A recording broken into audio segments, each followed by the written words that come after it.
This is the Rip and Read featuring Curtis Sliwa. Now to the Bernard McGurk studios of 77 WABC and Curtis Sliwa. So listening to you this morning with Sid Rosenberg.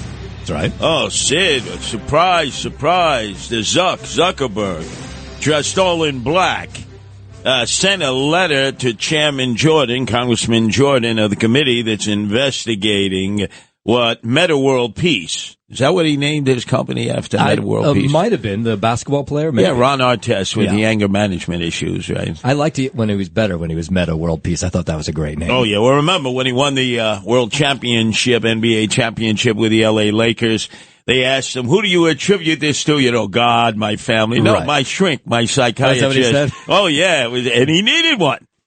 So here's the Zuck. He drops a letter on Chairman Jordan's desk that basically says, mea culpa, I was a victim of the abuse of Team Biden and Harris. What is he claiming that they cajoled him into doing, sort of morphed him into doing in the last campaign against Donald Trump 2020? They asked him to censor content on the pandemic. And this was back, before the election. And apparently they made him believe this was something that was important to intelligence or something higher than the election season. And Facebook and Meta, and buck stops at his office, they believed that was true, and so they censored that information. And also telling him that Hunter Biden laptop, that the 51 former and active members of our national secret agency said was Russian disinformation, was in fact disinformation, and it was his duty to make sure that you did not allow Miranda Devine and the New York Post and their writings and Rudy Giuliani and everybody that made that possible when they came up with the hard drive from Hunter Biden's laptop, that in fact you don't allow any of that to go on your Meta site. Yeah, and it was definitely censored at the time. No two ways about it. So why do you think all of a sudden he has decided to do his mea culpas? Why do you think all of a sudden this very successful businessman, who by the way was birthed, his father was a dentist in White Plains, and you know how I hate dentists. Yeah, you don't like dentists, yeah. And who went to Ardsley High School. Nelson was on the fencing team. He was? Yeah, you didn't know that, did you? In our backyard. Not far from where Sandy Ocasio grew up. As you know, she claimed, AOC all-out crazy Alexandria Ocasio-Cortez, leader of the Socialists of America, that she grew up in the Bronx. What was that? Tarrytown Heights up there in Westchester? It's kind of like the Bronx. Yeah, very close, right? Yeah. Closer to the Zuck than closer to me in the Bronx. Right. So he has decided to throw himself on the sword. Now, you're a pretty smart guy, right? No, some people say so. Why do you think he's doing that now? Well, I'm guessing that he's been sitting with this shrink, 3 or 4 times a week. He seems like a guy who goes often, and he just feels incredibly guilty about that. And so he said, you know what, I'm going to put pen to paper, and I'm going to write a letter to the senior member of the House Judiciary Committee and apologize for what I've done. You couldn't be more hopelessly wrong. Let me tell you both scenarios of why he's done this, the backstory. He has had to submit documents for the past year to Chairman Jordan and his committee through subpoena. He knows what's in that data. In fact, when he would submit that paperwork that Jordan was requesting, he would hire somebody like my wife, Nancy. She's an e-attorney. Do a deep dive and see if there's anything in these documents that are problematic for me and the corporation. And then somebody like Nancy comes up, oh, yeah, this is not good. You do not want hearings about this information. So what does he do preemptively? He says, I was a victim of the abuse of Biden and Harris. And it just comes on the heels of RFK Jr. endorsing Trump, which gives Trump an edge, especially in the battleground states, to become the next president. So as a businessman, a multi-billion-dollar geopolitical organization that exists around the world, he's going to protect those interests. And he knows that Donald Trump has said, I'll come for my enemies. but he also knows that a guy who called him Hitler back in 2016 is now his vice presidential running mate. It's true. So what you're saying is that Mark Zuckerberg, if I understand you correctly, put himself before country. Oh, my God. Isn't that what RFK Jr. did? I think he did the exact same thing. Remember, he went to Team Harris the week before. He said, what do you got for me? And then naturally he went over to Trump and said, this is what they've offered me. Can you top it? And all of a sudden he was on Team Trump. Don't you realize that people, it was an ideological bond. Get out of here. He went to Team Harris first. Well, he said he really believes in the Trump campaign. Yeah. Kennedy believes in only one thing. Kennedy. Yeah. If you've learned your history, they care only about themselves, nobody else. So you kind of understand here, Zuck has said, man, Trump is going to be president. I know he's going to come after his enemies, use the DOJ he said he would to get his enemies. And I'm one of his enemies. I helped tip the election towards Biden-Harris in 2020 with all my postings, with all my donations. Yeah. But you see, now if I do this, he'll forget Trump. Oh, the minute you become his friend. Oh, look at Sid. A reformed hater into a Trump lover. Look at Sid, right? Yeah. Sid 2016, he wouldn't even talk to Sid when Bernie was interviewing him, remember? Yeah. Wouldn't even acknowledge Sid. Yeah, that's right. Because Sid was a Hillary, right? Now all of a sudden, I'm the best friends of Donald Trump. You're wonderful, baby. You're wonderful. This is the way Donald Trump is. Yeah. You can call him Hitler 1 minute, and in a few years, you're running for vice president of the United States. How does Nancy Sliwa feel about the fact that RFK Jr. has endorsed former President Donald Trump's campaign, knowing that he took a bear cub from the woods and left it in Central Park? Now there's a story that he may have chopped the head off of a whale. Is she okay with all of that? And remember, ate the dog. You forgot that. Oh, right. No, you don't mention RFK Jr. to my wife, Nancy. So does this hurt Donald Trump's chances of getting her vote now that RFK is on board? No, remember, she went from supporting Bernie the Altakaka Sanders in 2016, and when he was shut out at the Philadelphia Democratic Convention because of the superdelegates for Hillary, and he waved the white flag and said no mas, and endorsed Hillary, she was out of his camp and into Team Trump camp. Remember, she's Miss Second Amendment. Man, she's AK-47. Yeah, that's right. Man, she's Annie Oakley out there. Who do you think she's supporting?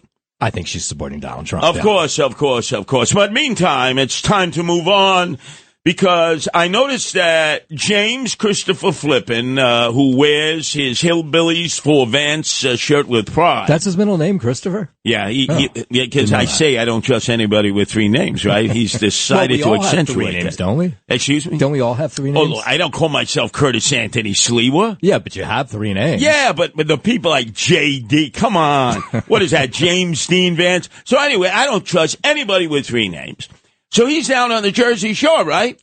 He is. He is sunning himself as we speak. How do we know he wasn't the victim of that shark attack? We don't. I have not asked him. Maybe it was him. We do know that somebody was attacked. This was a Sunday morning about 9:30, Ventnor City Beach, out wading in the water. All of a sudden, he waves his hands at the lifeguards. They come racing into the water. They pull him back out, and his hand is all bloodied. How do we know he wasn't the victim of Shamu El Jefe, Chris Christie, who goes up and down on the Jersey Shore like Orca, the killer whale, from Point Pleasant down to Wildwood and back again? We don't. I mean, he may have been in his signature lawn chair on the beach, but I don't know. Well, you mentioned that RFK Jr. chopped a whale's head off. Well, that's the rumor. Anyway. How despicable. It sounds like him. Kennedys do anything and get away with it, right? Well, that's remember true. Chappaquiddick? Yeah, they drive into creeks. Yeah, he probably went swimming with the whales, right? They're such very good swimmers. possibly, yeah. So the point is, why is it that this is so murky now in terms of... You are asking an excellent question, and normally I'm not someone to get on the conspiracy... Can I blame the Secret Service and the FBI for this? Not this time around, right. Yeah. But I'm usually not on the conspiracy bandwagon with you, but you've been so correct lately. Thank you. Could you say that again, Noam Laden? I can't remember what I said. What did I say? That you've been so correct lately, Curtis. Okay. Is that I might be with you on this. So... right away, called the people in Ventnor City, called the people in Atlantic City to see if I could get some confirmation of whether this is a shark bite. Right, but bring it. And nobody will give me a confirmation about whether it's a shark bite or not. Wow. They did say they didn't see any sharks in the area before it took place. Now, of course, I'm sure this has nothing to do with the fact that we're about to hit one of the biggest beach weekends of the year, Labor Day weekend, the goodbye to summer. And of course, if you mention the fact that a shark bit somebody in Ventnor City, that's not going to help with the beach tags on the beach. Now you talk. Yeah. You see, now you're doing Sliwa talk here. So better never trust officials, whether they're Democrats or Republicans. They'll probably discuss and said they don't need to know this. What they don't know won't hurt them. Right. And we have such short attention spans, we'll forget. I just need to know if it's James Christopher Flippin. I will give JCF a call and see if. Well, why is he off? I mean, what did he do to deserve to be off? Once in a while, you get a little vacation. I know you're not big on that, but he likes to take his vacation. Really. And you saw him; he's so incredibly pasty white. They thought about using him at the lighthouse. Because to warn off the ships coming to sea, because he was so white. And isn't he he's going to get tanner now. Isn't he the perfect character to be wearing hillbillies for Vance? I mean, he looks like a hillbilly. Yeah, he really does, yeah. Oh, I'm telling you, I'm so proud. And by the way, you saw that story from Bloomfield? No, you probably didn't, because you're so anti-New Jersey I am news. anti-Bloomfield, yeah. I'm just going to have to hold it till he decides to come back. Okay, well, eventually he's going to come back. 2 weeks, 3 weeks, what Something is it, like European vacation? Yeah, well, we can only hope. By the way, if it's a European vacation, he's probably in a Speedo at the beach as we speak. Please, I know you're in communication with him. He will not answer my calls. Could you ask him to track Shamu El Jefe, Chris Christie, as he goes up and down the Jersey Shore? It shouldn't be hard to find. Come on, that's a tourist attraction there. It kind of is, yeah. I mean, like Orca the Whale, he always wanted to grab a chunk out of his very dear friend Donald Trump and didn't get that opportunity. By the way, what is he up to now? Has he joined the Republicans for Kamala Harris and probably. The coach? Along with Christine Todd Whitlis there? I'm sure his anti-Trumpism has nothing to do with the high salary that ABC News is paying him to be a regular panelist. Really? There. He's still on ABC News? I think so, For what? Well, they like to have the anti-Trump Republican as part of the panel. Maybe he could do his reports from SeaWorld. And why don't you do me a favor and get the hell out of here, Noam? Oh, I thought we weren't done yet. Get out of here! Okay, all right. Curtis Sliwa. Curtis Sliwa. Rip and read. Check this out. This is the Rip and Read, featuring Curtis Sliwa. Talking about Now, to the Bernard McGurk studios of 77 WABC and Curtis Sliwa.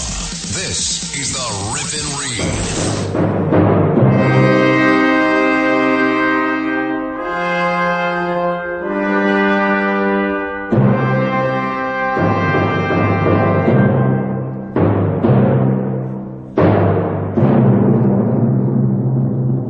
Cognoscentes out there of great movies. This is the theme of the 1971 dystopian crime film A Clockwork Orange. Came out of the UK. It was about violent juvenile delinquents, youth gangs, a small gang of thugs who derive a vicarious thrill by approaching people, surrounding them, causing them all kinds of duress, angst, fear, fright, hysteria, and eventually leads them to believing that they cannot come out. They cannot freely move about. And they are prisoners in their own flat, their own apartment. And increasingly, that's what's happening in the 5 boroughs of the city of New York, Gotham, where older folks are being surrounded by groups of teenage thugs and are being chased, beaten, stomped on, robbed, humiliated, threatened, with no consequences whatsoever for those violators. It is replaying itself in the streets of all 5 boroughs on a regular basis. I call it the Clockwork Orange scenario. I brought to your attention and gave more focus on a story than any other media outlet. Back on June 17th, right in the heart of Staten Island, near Clove Road, very, very busy with vehicular traffic. An older guy in his late 40s is taking his daily constitution, his walk. 9 black teenage thugs get off the city bus. Want to bet, Justin Ellick, they're part of the 50% who don't pay their fare in the city when they ride a bus now. And they went after 2 white folks first and then zeroed in on him. And it was a scene out of Clockwork Orange. They stalked him, they threatened him, and wanted to see fear, fright, hysteria in his countenance. And then, most importantly, they moved in, like a wolf pack does, and began to beat him down, chased him into the street where he could have been struck by traffic. And that was something that happened on June 17th. We didn't learn about it until a month later. Gee, I wonder why, if it were reversed. If it were white teenage thugs, Clockwork Orange style, chasing a older black guy, while harassing him and stalking him and threatening him, and he had been beaten at that point, you better believe it would have made every newscast, and it would have been carried for days, and Eric Adams, swagger man with no plan, with his $5,000 customized suit, would have went to the location and said, there is no place for hate in New York City unless you hate cops. If you hate cops, there's plenty of space for you right in the city council. But he would have done that, and then Al Slim Shady Sharpton would have had a series of demonstrations. No justice, no peace. We've seen that a million times. But when it's reversed, not. Now another Clockwork Orange case has emerged. This time it's in the Lower East Side, 12th Street and Avenue A. It's 9 o'clock in the morning. And all of a sudden you have an older guy, 73, his name, Rafael Diaz. He's going out, he's going to get some breakfast. And all of a sudden, a younger teenage girl comes up and very innocently asks him for $1. She makes a spiel, she's in need of $1. He says, okay, here's $1. Then all of a sudden, the wolf pack jumps out from the sidelines and says, oh, he's got money, jump him. And then at that point, this Clockwork Orange crew chases him half a block. They're chucking rocks and sticks at him. The victim ducks into a nearby restaurant for cover, pleads with the people inside, please call 911. And as he said, nobody did nothing. They acted like they couldn't even see him or hear him. They ignored him. And then he got pushed to the ground. One male started jumping at him. Another male started punching him. He said they were like rabbits.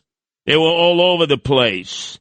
And then one reached into my pocket, pulled my wallet out, eventually ran off with the other rabbits, got $200 from me, got my debit card and benefits card, and I was battered and bruised. But, man, I wanted to find these guys in the worst way.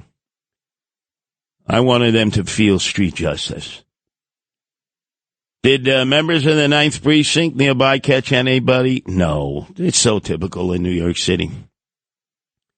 And notice this Clockwork Orange effect is taking place more and more. Young teenage thugs know that they can posse up, they can roll up on somebody. They know it's all on camera. Sometimes they even wave to the cameras. But they got it like that. They're brazen, they're bold, they're out of control. They come from undisciplined households. And what do you expect? A kid from a dysfunctional family is going to go out into the streets, and the dysfunction doesn't stop at the door that he leaves. It bleeds right into the streets. So there'll be no consequences. So we're setting ourselves up here in New York City for vigilante action. There's no doubt about it. Nobody knows more about the psyche of a vigilante than I do. I've certainly studied it all over the world. I've been accused of being a vigilante myself. As a documentary called Vigilante about my life and the work of the Guardian Angels. It's coming, ladies and gentlemen, because as lawlessness and anarchy and Clockwork Orange-style crimes take place, people will be left to their own means to settle the score. Now, to the Bernard McGurk studios of 77 WABC and Curtis Sliwa. Curtis doesn't know about you, but he rips and reads. This is the Rip and Read.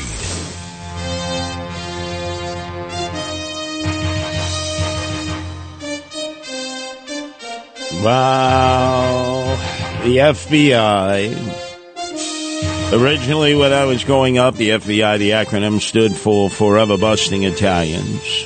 And upon the attack of 9/11, that anniversary coming up quickly, it became Forever Busting Islamists as they shifted gears. And now, everybody who is an apologist for the FBI would like us to believe that the FBI stands for forever being incompetent, forever being inept. And as you know, I don't buy that at all. These men and women are not incompetent, they're not inept. Much of what they're doing goes against the grain of what their job responsibilities are. And they have become a political tool. Now, to be honest with you, they've always been a political tool. This revisionism that only now, under J. Edgar Hoover, they were a political tool. They went after political enemies. They kept a little black book on them. We saw what they did with Martin Luther King Jr. They tried to get him to commit suicide. And the Kennedys, the Camelot twins, JFK and RFK, were well aware of what J. Edgar Hoover was doing. And they knew that J. Edgar Hoover had a file on both of them because their lives were completely out of control. So I don't want to hear that this is new for the FBI. No. It's just been taken to a different level. If you remember, it was back on July 13th, and the attempted assassination of Donald Trump took place in Butler, the Cowpatch. And at that time, members of the Secret Service, former members of the FBI, former members, took great umbrage to what I was saying because 3 days later, just 72 hours later, I said, don't be surprised when Shooter Boy, Sniper Boy, is actually ashes to ashes, dust to dust, and his family has his ashes from cremation in an urn over the fireplace at the home that he grew up in. And lo and behold, it's exactly what has happened.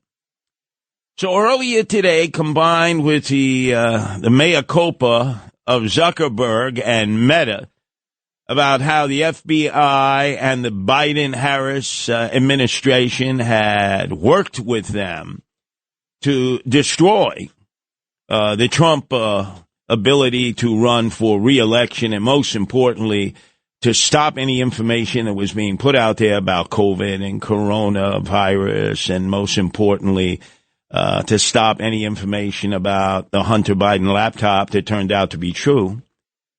It was all suppression, and he participated in that.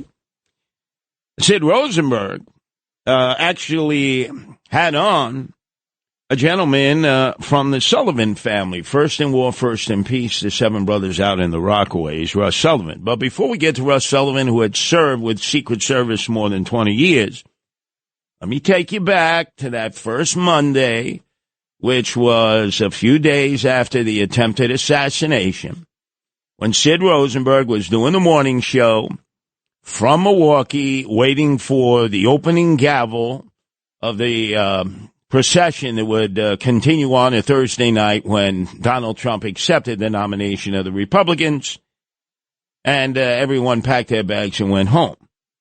But on that first morning, Sid Rosenberg decided to censor me, the way Zuckerberg, through Meta, and before that Facebook, censored anybody who had their own version of what coronavirus and COVID-19 was, or were Trumpers and were talking about Hunter Biden's criminal enterprise that was showcased on the hard drive of his laptop. Let me bring this to your attention. Let me bring this to your attention. Yes. Secret Service had amped up the security last month because of the threat against Trump from Iran.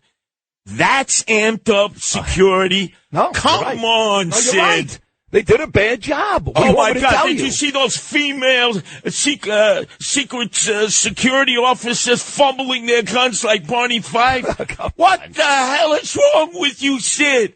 A kid, right? A nerd, a dweeb gets 130 yards out for 26 minutes. They took pictures of him twice. 26 minutes. He's on his phone. He's staking out the area. He brings a backpack. He's got a gun. He's doing a bear crawl on a roof. Okay, so tell me, I know what happened. So tell me this then, because I think you sound crazy. I think you all do. Oh, you but think I sound crazy, right? You sound crazy. But let's say I'm going to play your game for a little while and say, you're right, it was an inside job.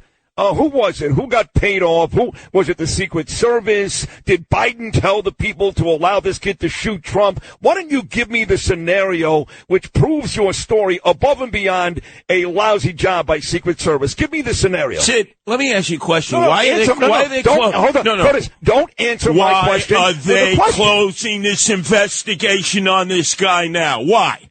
Why? You really believe there were no connections? Curtis, don't answer my question with a question. If you're going to go out there and you're not alone and talk about an inside job, which I think is ridiculous, give me the scenario. Let me tell you something, shit. Answer my question. You who are defending chicken little police officers and Secret Service agents. I've been shot 5 times. I didn't run. I don't give in to fear, fright, hysteria, and hype. What the hell is wrong with you, This Sid? conversation's over. Thank you, Curtis. Great job as always. Just because you got shot doesn't mean everybody is. He hung up on me. Justin Ellick, he hung up on me that day. That's 43 days ago. Remember, the shooting was 45 days. And he said he didn't want to hear any more conspiracy stuff. He took the Bill O'Reilly approach of, oh, come on, it was incompetence, ineptness. What a turn of events that has transpired since. Slowly but surely, Sid has been sort of seeing things more my way about the attempted assassination of Donald Trump. So he had on Russ Sullivan earlier today, the morning show I'm on every Monday through Friday at 7:20. Russ was on right before me. Again, from the great hero family of the Rockaways. First in war, first in peace, the Sullivan brothers. Served over 20 years in the Secret Service.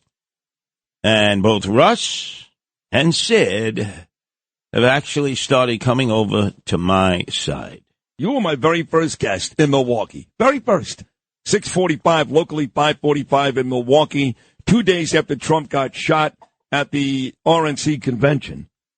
And we talked about the FBI screwing up. We talked about the Secret Service screwing up. And then about an hour after you came on, Curtis came on, and he has been relentless that this was clearly a setup. But the Secret Service and FBI just can't be, that and that. It just can't be. And he hasn't moved off of that. And here you are this morning after defending, to a certain extent, the Secret Service and the FBI and saying it wasn't that. Now you're saying with this story, boy, it does seem like something rotten is going on. So all you're going to do, Russ, is give more ammunition to people like Curtis, who continue to say that the FBI, especially in this story, they can be bought. No? Yep. There's no doubt about it. And we're not talking for money. We're talking about when their vision clashes with whoever it is that's coming into power after being duly elected by the people of the United States. It's that hidden government. It's that government that has no checks and balances, no controls. The lead agency of the national security agencies is the CIA, Criminals in Action. Open checkbook, rogue operation. Daniel Patrick Moynihan, when he was senator, well respected by his colleagues, said it should be disbanded. And nobody would join him in the floor and say that because they're afraid.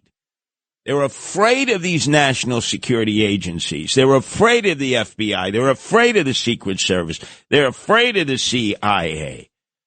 Just listen to Chicken Little, the sky is falling, Chuck Schumer.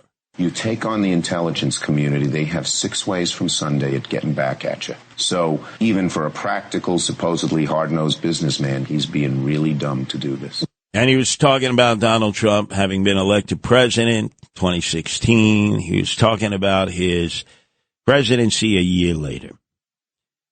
Yesterday, a bipartisan congressional committee went to the Cow Patch in Butler, the place that, remember, Secret Service director as appointed by Jill Biden, not Joe Biden, Jill Biden, Cheetos, didn't even bother to go to in the aftermath of the attempted assassination.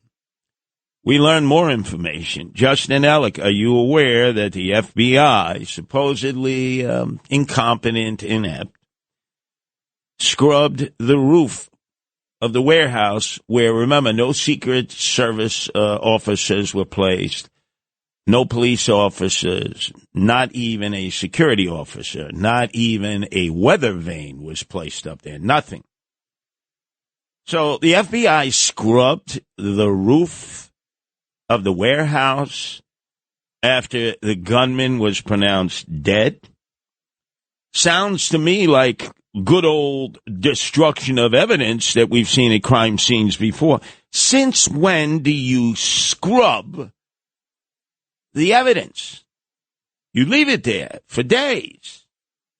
For forensic analysis, you may have to go back there and check it a second time and third time. How many times have there been crime scenes in which the police and investigators have returned a second, third, or fourth time? Look at Gilgo Beach, right? Right. Look at Architect Rex there. They had to go back into the house a second time with hazmat suits right there in Massapequa Park. So I don't want to hear that bullschnizzle from the FBI. And then we began to learn even incredibly more of how bad this was in terms of a cover-up, because it's not the lie, it's always the cover-up. The FBI released Shooter Boy's body for cremation 10 days after the attack. 10 days. They took it from the coroner's office. The coroner wasn't even aware of that, so apparently they broke in. I mean, well, the coroner all of a sudden isn't talking anymore in Butler County. And they're claiming this is normal procedures in an ongoing investigation. Please, don't insult all of us, FBI. They insist there was no motivation, that this was a lone wolf scenario. Well, then why did he use encrypted platforms, the same as terrorist organizations use? I asked the other question, how did he build the IEDs, 2 of which were in the car, 1 of which was left back in his room in the house that he lived in with his parents? How did he learn to install remote detonators? Requires some skill. Was he helped in that process? And most importantly, how did he go online and encrypted overseas messaging and set up accounts in countries like New Zealand, Germany, Brussels, which is in Belgium, which is where all the spies hang out? And they insist, the FBI, even to that congressional bipartisan committee that came to Butler yesterday, that this was a lone wolf. There was no motivation. And they have yet to completely crack open his encrypted messages, his encrypted accounts in overseas countries. 45 days since. I thought this would have been the priority.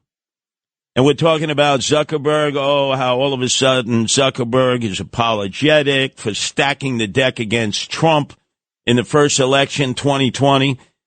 Well, with his artificial intelligence that he has applied with Meta and Instagram for searches online, chat box, he claims it was analytics, but if you had typed in a search for attempted assassination of Donald Trump, both in his social networking and in Google, you could barely find it. So I don't want to hear that crap. So now it seems Sid is closer to me than all of those like Peter King who think, oh, it's just ineptness, it's incompetence, it's malfeasance. To be continued, because the bottom line is I've been right about this every step of the way. This is the Rip and Read featuring Curtis Sliwa. Now to the Bernard McGurk studios of 77 WABC and Curtis Sliwa.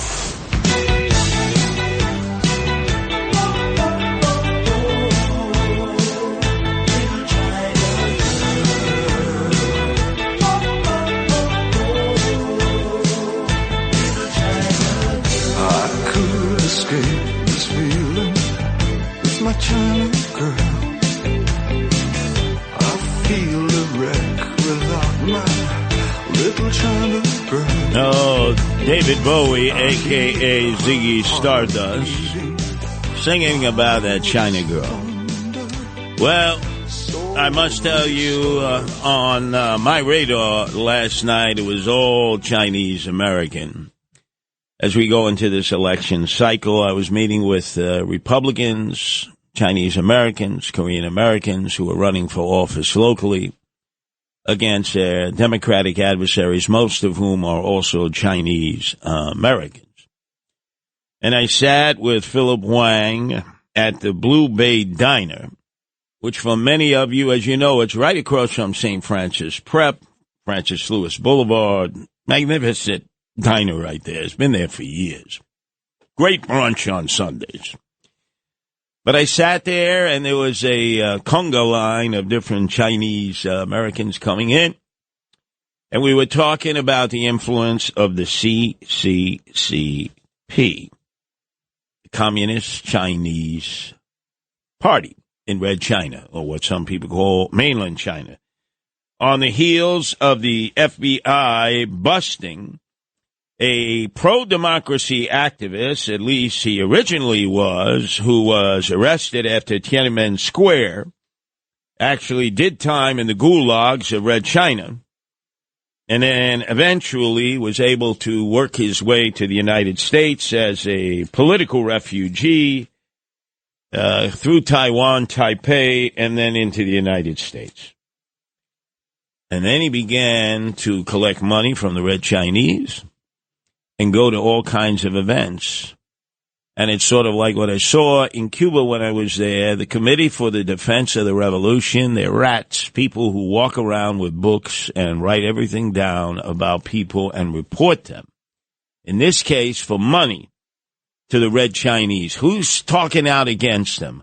Who's organizing against the Red Chinese influence that is engulfing our universities, engulfing our business community, and with foreign money, dark money, trying to control our political system? And Philip Wang is someone I know well, former guardian angel, went to Forest Hills High School. He's a chiropractor, and he's running against Ron Kim for the assembly in Flushing, who is anti-cop, pro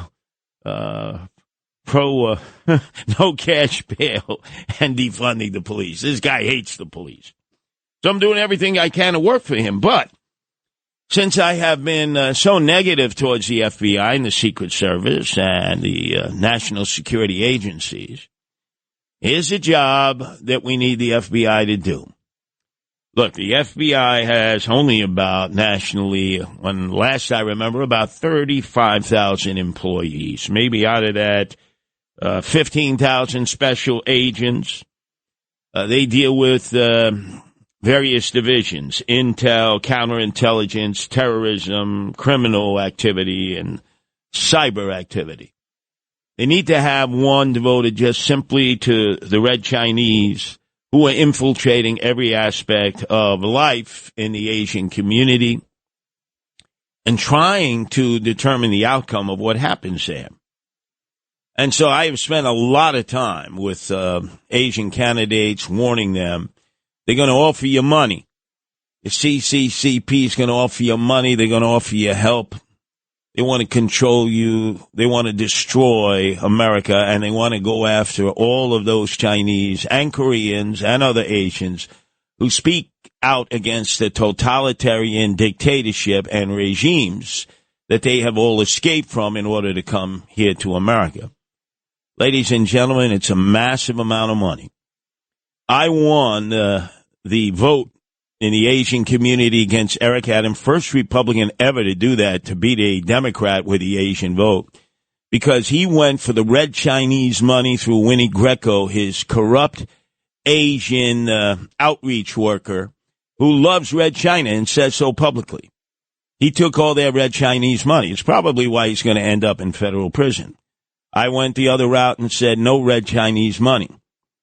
That's what the FBI has to focus on. That is the biggest threat to America today.